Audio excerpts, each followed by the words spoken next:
Hello everyone, this side Manish Sachdeva. Our today's lecture of electrical machine is working principle of three-phase induction motor.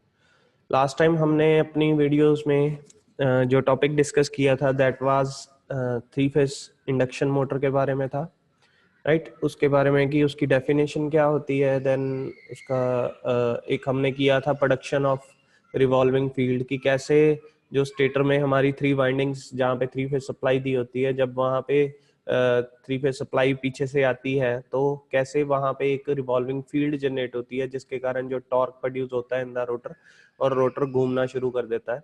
तो वो हम last video में समझा चुके हैं, आप उस वीडियो को गो थ्रू कर सकते हैं इफ यू वांट टू।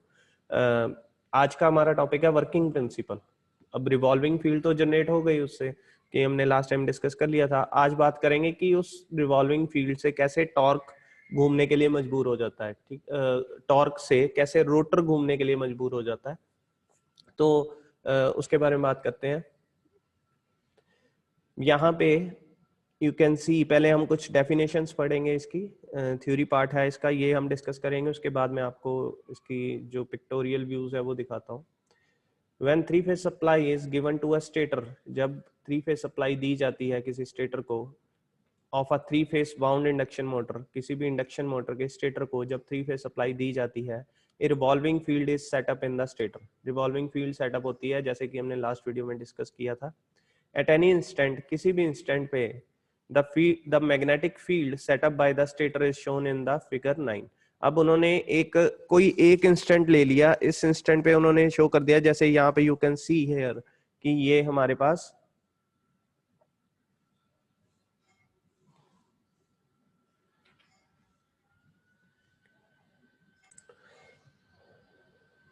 तो बेसिकली क्या है, यू कैन सी हियर कि ये तीन कंडक्टर्स हैं, A1, दिस इज A2, ये B1, B2, C1, ये C2, ये स्टेटर के कंडक्टर्स हैं तीन, जहां पे हम थ्री फेज सप्लाई देते हैं।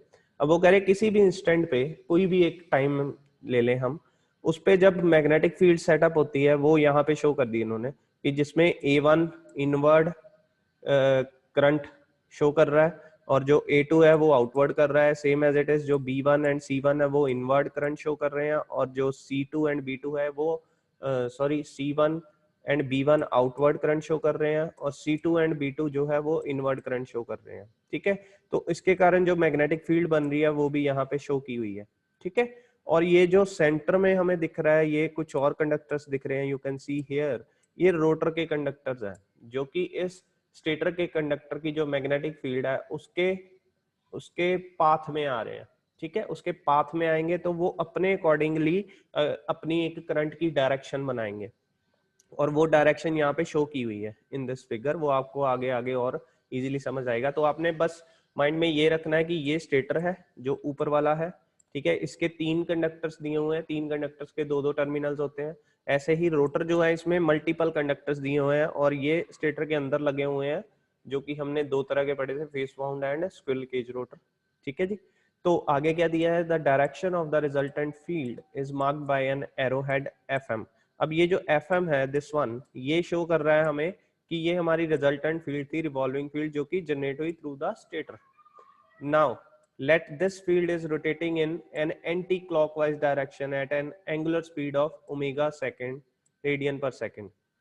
अब वो कह रहे हैं कि ये जो फील्ड है ये एंटी क्लॉकवाइज मान लो रिवॉल्व कर रही है, ठीक है, with the speed of angular speed of omega radiance पर सेकंड। ठीक है, कि हमारी जो पीछे से supply I three phase supply, उसके अकॉर्डिंगली ये एंटी क्लॉकवाइज जो है वो मूव कर रही है ये रिवॉल्विंग फील्ड। ठीक है, अब इस स्पीड को हम बोलते हैं सिंक्रोनस स्पीड। ठीक है, this stator speed is known as the revolving field set up by the stator is known as the synchronous speed. अब आगे चलते हैं। The stationary rotor conductors cut the revolving field, and due to electromagnetic induction an EMF is induced in the rotor conductors। अब क्या हो रहा है, you can see, मैं यहाँ पे इसको क्लियर कर रहा हूँ जी। ये जो फील्ड है ये यहाँ पे एक सेटअप हो रही है, मतलब ये रिजल्टेंट फील्ड सेटअप हो रही है इनवर्ड करंट के लिए, एंड रिजल्टेंट फील्ड सेटअप हो रही है आउटवर्ड करंट के लिए स्टेटर के। अब ये जो फील्ड है ये यहाँ पे यू कैन सी, ये रोटर के कंडक्टर बीच में आ रहे हैं, ऐसे ही ये रोटर के कंडक्टर्स बीच में आ रहे हैं उस फील्ड के। तो ये बेसिकली क्या कहना चाहता है, द स्टेशनरी रोटर कंडक्टर्स, जो रोटर के कंडक्टर्स हैं, that cut the revolving field, वो कट हो रहे, वो मतलब बेसिकली क्या कर रहे हैं, उस पे जो रिवॉल्विंग फील्ड है वो चेंज हो रही है, उसकी जो लिंकेज है वो चेंज हो रही है। That means conductor are cutting the revolving field due to electromagnetic induction. And हमें पता है इलेक्ट्रोमैग्नेटिक इंडक्शन एक फिनोमिना है जिसमें, जिसके थ्रू एक EMF is induced in the rotor conductor. इस रोटर कंडक्टर्स में ईएमएफ इंड्यूस होगी, ठीक है। अब ये ईएमएफ इंड्यूस होने का मतलब क्या है, as the rotor conductors are short circuit, ये जो रोटर कंडक्टर हमने पढ़ा हुआ है कि ये शॉर्ट सर्किट होते हैं एंड टर्मिनल से, ठीक है। हमने इसकी कंस्ट्रक्शन में ऐसे पढ़ा था कि ये एक ऐसे वो होते हैं, इसके बीच में एक साइड में एंड टर्मिनल्स लगे होते हैं जिससे इसको शॉर्ट किया होता है, ठीक है। तो rotor conductors are short circuited.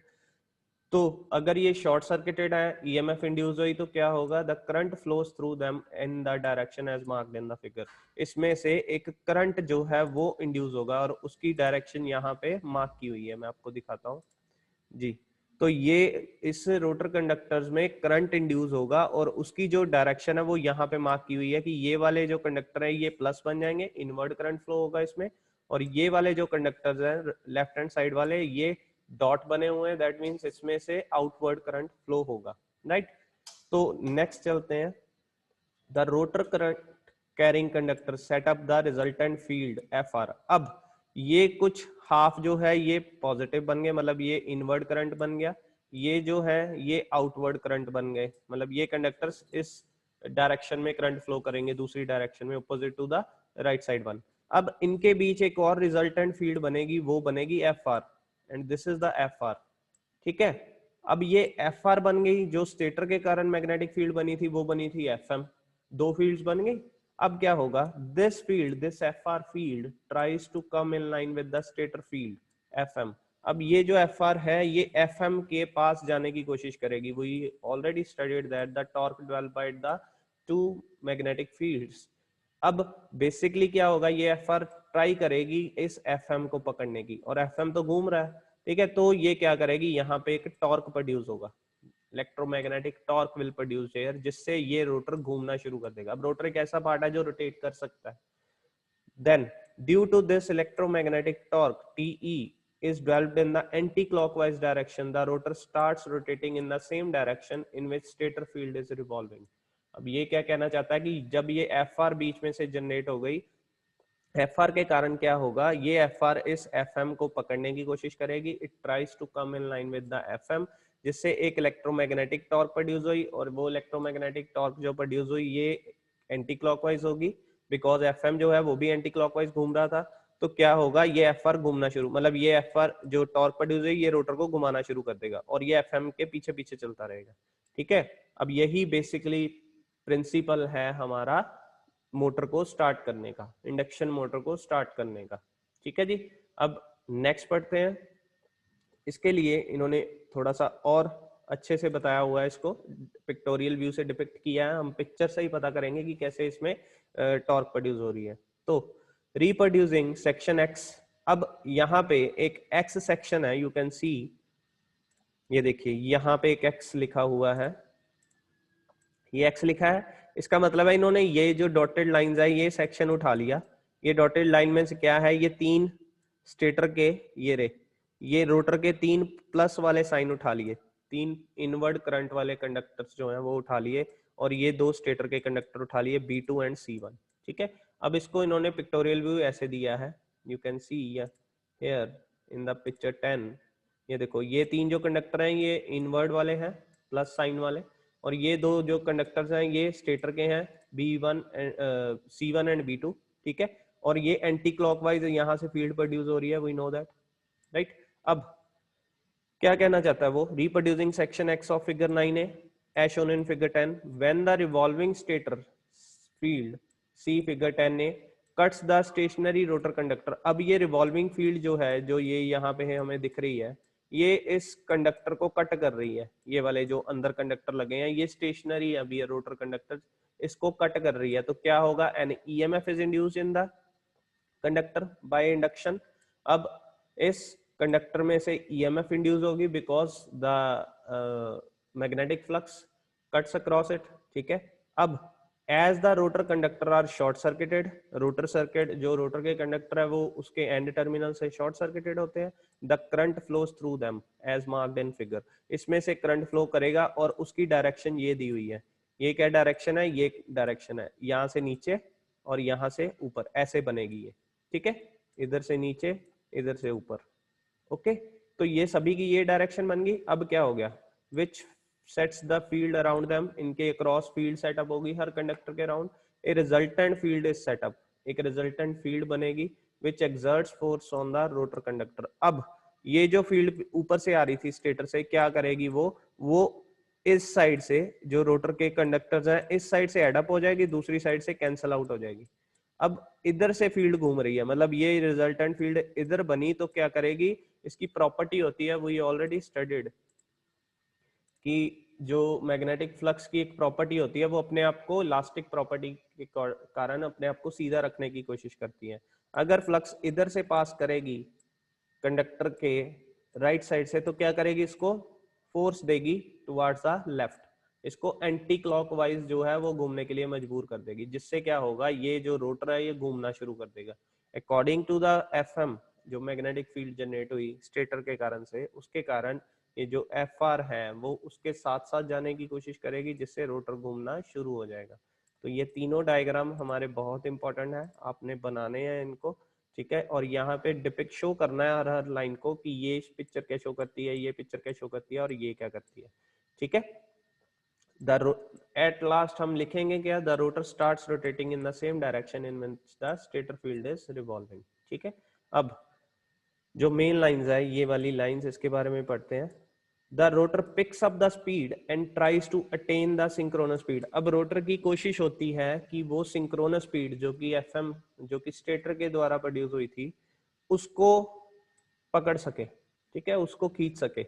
अब सिंक्रोनस स्पीड को पिकअप करने के लिए वो पूरी कोशिश करता है rotor, but it fails to do so. Fail क्यों हो जाता है, अब जैसे मैं मान लो मैं एक गाड़ी चला रहा हूँ, ठीक है, और गाड़ी के साइड में से मैंने, मान लो मैं एक बाइक चला रहा हूँ, आप भी कभी ना कभी बाइक चलाते हो, तो आप अपने हाथ से जो आपके बाइक चला रहा है उस के हाथ में एक दूसरे बाइक वाले बंदे का हाथ है, ठीक है, और उसका पेट्रोल खत्म है, ठीक है, आप उसको खींचते हो, आप सिंक्रोनस स्पीड हो, ठीक है, वो जो दूसरा बंदा है वो रोटर है, मतलब वो रोटर स्पीड है। अब जब आप अपने बाइक की स्पीड 70 किलोमीटर पर आवर लेके जाते हो तो वो उसको खींचते रहते हो, तो वो भी 70 की वो ट्राई करता है कि मैं इसके बराबर आ जाऊं, बट ऐसे हो नहीं पाता है। जब वो आपके बराबर आता है तो आपकी फोर्स जो है वो कम हो जाती है, ठीक है। फिर जैसे ही वो पीछे जाता है फिर आपकी फोर्स उसको पूरा खींचने की कोशिश करती है और वो ट्राई करता है अगेन आपके साथ आ जाए, बट जैसे ही वो साथ आता है फिर टॉर्क जीरो हो जाता है, ठीक है, टॉर्क जीरो हो जाता है, फिर वो पीछे चला जाता है। तो आपने देखा होगा ये सीन कि ये बेसिकली क्या होता है कि हमारी जो एक सिंक्रोनस स्पीड है उसके बराबर में वो जो रोटर स्पीड है वो आने की कोशिश करती है, बट जैसे ही उसके साथ आ जाती है या उसको अटेन कर लेती है तो वो क्या होता है, दोनों के बीच में टॉर्क खत्म हो जाता है। और टॉर्क कब प्रोड्यूस होगा, जब बीच में से दोबारा डिफरेंस आएगा रोटर स्पीड और सिंक्रोनस स्पीड में, ठीक है। हम पीछे खींचते खींचते जैसे ही वो पीछे चला जाएगा हमारा टॉर्क फिर प्रोड्यूस हो जाएगा, उसको आगे ले आएगा। तो ये चीज होती रहती है, सेम एज इट इज यहाँ भी होगा। Rotor picks up the speed and tries to attain the synchronous speed but fails to do so, but वो ऐसा नहीं कर पाएगा। It is because if the rotor attains the synchronous speed, then the relative speed between revolving stator field and rotor will be zero. No EMF will be induced in the rotor conductor. No EMF means no current, no rotor field, hence no torque is produced. Ultimately, torque zero हो जाएगा। So this is the funda why it is known as induction motor. This is the funda why it is known as asynchronous motor. इसको synchronous motor हम नहीं कह सकते because of it is having less speed than the synchronous speed. ठीक है, synchronous speed की कोशिश करेगी आने के लिए बट आ नहीं पाएगी because of the zero torque produce at that time, ठीक है। तो ये लाइंस बहुत ही इंपॉर्टेंट है, इसको जरूर आपने लिखना है जब जब भी आपको कोई क्वेश्चन आएगा कि why it is not known as synchronous speed, क्यों इसकी स्पीड कम होती है सिंक्रोनस स्पीड से, दिस इज द आंसर, ठीक है। सो यहाँ पे क्या लिखा है, an induction motor never runs at synchronous speed. ये एक ब्लैंक्स में भी क्वेश्चन आ सकता है कि जो इंडक्शन मोटर होती है वो कभी सिंक्रोनस स्पीड पे नहीं मूव कर सकती। It always seems at the speed less than the synchronous speed. Induction motor की स्पीड हमेशा सिंक्रोनस स्पीड से कम होगी, ये आपने याद रखना है।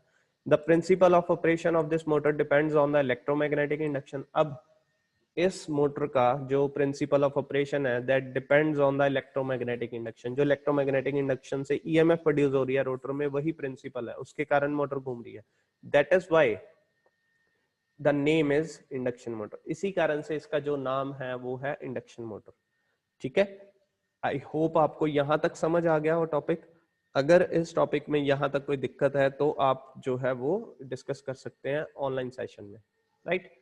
इसके बाद हमारा जो टॉपिक है वो ये भी हम कवर कर लेते हैं, एक छोटा सा टॉपिक है, reversal of direction of rotation of three phase induction motor. अब वो कह रहे हैं कि हमने three phase, excuse me, now we have to reverse the direction of rotation of three phase induction motor। Three phase induction motor की direction को opposite करना है। कैसे करेंगे तो उसका आंसर यहाँ दिया है, ये क्वेश्चन आ जाता है 5 मार्क्स में। We knew that a revolving field is set up in the stator of a three-phase induction motor when three-phase supply is given to its winding and the direction of rotation depend upon the supply sequence। वो कहते हैं हमें पता है कि एक revolving field setup होती है स्टेटर में जब भी थ्री फेज सप्लाई दी जाती है उस वाइंडिंग को, and direction of that rotation, उस टाइम पे जो डायरेक्शन होगी उस मोटर रिवॉल्विंग फील्ड की, that depends upon the supply sequence, कि हमने किस सीक्वेंस में सप्लाई दी है। नॉर्मली हम देते हैं आर बाई बी को, आर वाई बी के अकॉर्डिंगली, ठीक है, मोटर को। But in the working principle, जब हमने अभी वर्किंग प्रिंसिपल पढ़ा, we have seen that the rotor of the three phase induction motor rotates in the same direction that of revolving field. हमने ये पढ़ा था कि जो रोटर है वो भी उसी डायरेक्शन में घूमेगा जिस डायरेक्शन में रिवॉल्विंग फील्ड चल रही है। The direction of rotation of the revolving field or that of the rotor can be reversed if the sequence of the supply is reversed। अगर थ्री फेज सप्लाई का जो सीक्वेंस है, जैसे कि मैंने अभी बताया आर वाई बी का सीक्वेंस होता है हमारा, ये अगर मैं इसमें से कोई भी दो टर्मिनल्स को इंटरचेंज कर दूं, रिवर्स करने के लिए दो भी, जैसे आर वाई बी को बना दूं आर बी वाई, अब वाई और बी इंटरचेंज हो गया, या ऐसे बना दूं मैं वाई आर बी, वाई और आर को इंटरचेंज कर दिया, ठीक है, या ऐसे बना दूं बी वाई आर, ठीक है, ऐसे बना दूं, मतलब आर वाई बी को हमारे दो स्पेस को इंटरचेंज करना है तो उसकी रिवर्स हो जाएगी डायरेक्शन, ठीक है, मोटर की। Because revolving field and clockwise generate होगी, क्लॉकवाइज जनरेट होगी तो जो हमारा वो है रोटर है वो भी क्लॉकवाइज घूमना शुरू कर देगा। So the answer is the supply sequence can be reversed by interchanging the connections of any two supply leads at the stator terminals। जब भी सप्लाई सीक्वेंस को हम रिवर्स कर देंगे, तीन सप्लाई हमारे पास तीन टर्मिनल्स आते हैं, उनमें से दो को रिवर्स कर देंगे तो हमारी जो है वो क्या होगा, जो हमारी रिवर्स है डायरेक्शन इंडक्शन मोटर की वो होनी शुरू हो जाएगी। ठीक है, so this is the answer. 5 marks का क्वेश्चन आता है, बहुत इंपॉर्टेंट है। इसके रिगार्डिंग अगर आपको कोई प्रॉब्लम है तो आप ऑनलाइन सेशन में डिस्कस कर सकते हैं। Thank you.